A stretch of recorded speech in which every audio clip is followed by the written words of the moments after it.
Massage des mains. Donc premièrement, on part sur la position. Donc on est bien en place. On est bien droit, on est bien, voilà, on se met dans la position, pas de tension au niveau des bras, des épaules, des mains, de la nuque. Ensuite on se met dans sa respiration. Inspire, expire, respiration ventrale du coup. Une fois que ça c'est fait, on se met sa protection en place. Donc on en a parlé, ça peut être un endroit où vous vous sentez en sécurité. Une fois que ça c'est fait, on frotte les mains au niveau du hara, vous vous rappelez, l'océan d'énergie, la réserve énergétique. On frotte les mains, donc là c'est la préparation du donneur. Donc là on n'est pas encore avec le receveur, hein. C'est vraiment un temps pour le donneur de préparation. On frotte les mains, une fois que c'est bien frotté, on se rapproche. On vient du coup sur la prise de contact. Donc on part d'assez haut, 30-40 cm. On vient descendre petit à petit. On est toujours bien dans sa position. Faites attention à votre ergonomie votre position. On descend, on descend, on descend. Si à un moment on sent une petite résistance, des petits courants électriques, de la chaleur, des fourmillements, pas de panique, c'est normal. On rentre dans le champ énergétique de la personne. Si c'est ça, on attend un petit peu. Et à un moment, c'est comme si on avait une invitation, la porte elle s'ouvrait et on peut arriver. Et donc là, pas de tension dans les épaules, on abandonne les mains. Hein. C'est toujours l'image, vous vous rappelez de la feuille qui tombe de l'arbre, qui va vraiment se poser au sol. Donc là, j'ai posé sur les deux mains, on peut poser sur une main, ça va, c'est la même chose, c'est pareil. On reste un petit temps. Si on a fait un scanner avant, au niveau de la position, là, on peut refaire un deuxième scanner. Et si on a des informations qui sont complètement différentes, ben on peut se dire que le deuxième scanner, peut-être que c'est pas le nôtre, c'est peut-être celui de la personne. Ok. Une fois que ça c'est fait, on prend une main, celle qu'on veut, on la choisit, on vient déjà prendre contact. Là, tu laisses bien tomber le bras, il faut que la personne soit bien à l'aise. Du coup, ça permet d'avoir des infos, est-ce qu'elle est légère, est-ce qu'elle nous paraît lourde, sèche, humide, froide, chaude. Voilà, tout ça c'est des infos. Une fois qu'on a tout ça, on commence.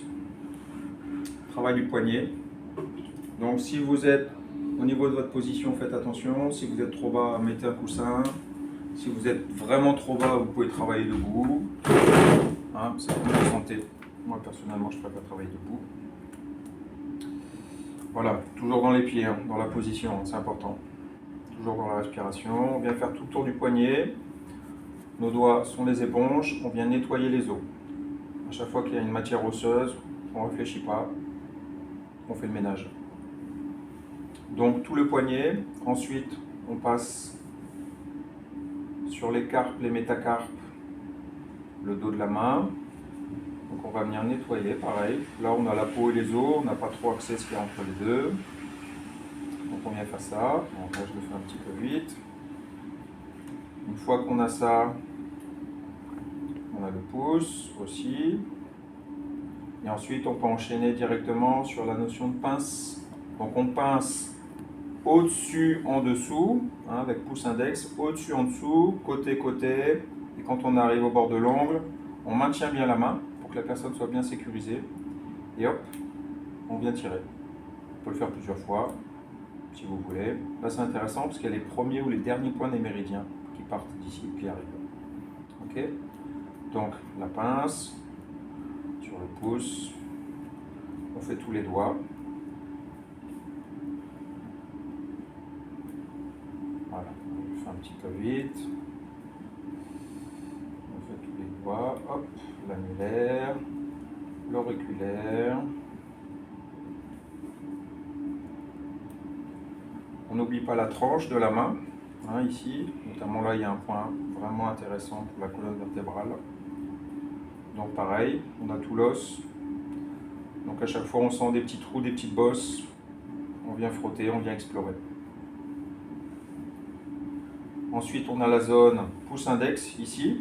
Hein, donc là, on a de la matière, on a du muscle. On vient la travailler. Il y a souvent une zone sensible ici. Donc on n'y va pas trop fort, on fait attention. On n'hésite pas à demander à la personne, est-ce que ça va? Est-ce que ça va? Est-ce que je peux aller plus fort? Non, on m'a dit non, donc je ne vais pas plus fort. C'est trop fort?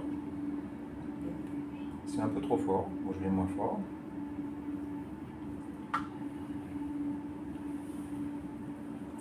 Voilà, donc là on a fait toute la face postérieure.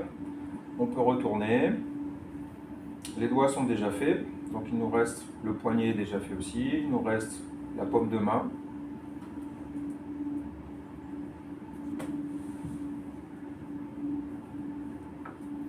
On vient travailler avec les pouces. Si les pouces sont fatigués, on peut travailler avec les articulations. Les articulations elles sont faites pour nous aider. Rien n'empêche de venir travailler comme ça. Hein, c'est pas désagréable. Voilà. Au contraire, ben voilà, on a un retour, c'est bien. On peut travailler aussi avec celle-là d'articulation. Hein. Là, on n'a pas vu, bon, sur les personnes âgées, on ne fera pas trop, mais on peut aussi travailler avec le coude. Donc là, j'ai ma main en dessous, hein, donc ça vient vraiment amortir en plus de coussin. Donc là, pour la personne, normalement, c'est confort. Hein, forcément, on dose notre appui, mais aussi on peut venir voilà, travailler avec le coude. Quand on a les doigts fatigués, si les doigts fatiguent, adaptez-vous. Vous trouvez des solutions. Il y en a des solutions. Ok. Et une fois qu'on a fait ça, donc là je travaille sans huile, on pourrait aussi faire toute cette partie-là avec l'huile. C'est aussi intéressant, surtout quand on a les peaux sèches, les peaux vraiment fines. Donc là, étirement. Donc là, on vient vraiment empaumer. Hein. Attention, il ne faut pas avoir de trucs comme ça, on vient juste appuyer. Non, là, c'est pas stable. On empaume ici. D'accord. J'attrape la main. Ici, pareil, j'attrape au niveau de la matière du pouce, ici. Tac. Je pars, je me recule, je pars mes bras à peu près 45 degrés. On demande l'inspiration. On inspire. On demande l'expiration. Et quand je demande l'expire, donc, moi c'est mon signal. Je remonte, je verrouille mes coudes. Et je viens, si possible, mettre mes bras à la verticale. Et là, en fait, c'est juste mon poids du corps qui travaille. Là, j'ai pas de force. Hein. Ça va, ça étire? C'est douloureux. Et là, restez un petit temps. Hein. L'étirement, il est efficace quand il est sur la durée. Un bon étirement, c'est au moins 30 secondes. Le temps vraiment les muscles s'étirent progressivement, la peau s'étire, etc. D'accord. Et pour tous les étirements, hop, vous accompagnez le mouvement quand on arrête. D'accord. Donc regardez au niveau du coude, du coup ce que ça donne. J'arrive ici, mon coude, tac, il se verrouille. Hein, si je suis comme ça, là ça plie. Si je suis comme ça, là ça plie pas. Ok. Donc là du coup ça plie pas, c'est sécurisant pour la personne et du coup votre geste est efficace. Ok. Donc je fais la deuxième main. Hop, la deuxième main est faite. Une fois que c'est fait, je reprends contact. Donc là, le massage est fini. Je reprends contact, je suis toujours dans ma position. Je me remets dans ma respiration. Et là, à travers le mental, j'envoie des énergies positives. D'accord. Donc comme sur la feuille, ça peut être de la lumière blanche, ça peut être de la couleur, ça peut être des fleurs, ça peut être un arc-en-ciel, ça peut être beaucoup d'amour, ça peut être une prière si vous voulez, trouvez ce qui vous convient. Ok. On envoie ça. Une fois que ça c'est fait, on quitte la personne tout doucement, comme on est venu. On repart dans notre monde. Et là, on va se laver les mains. Du coude vers la main, avec l'eau froide. On secoue derrière, là où il n'y a personne. On peut aller boire un verre d'eau et puis on peut passer aux toilettes.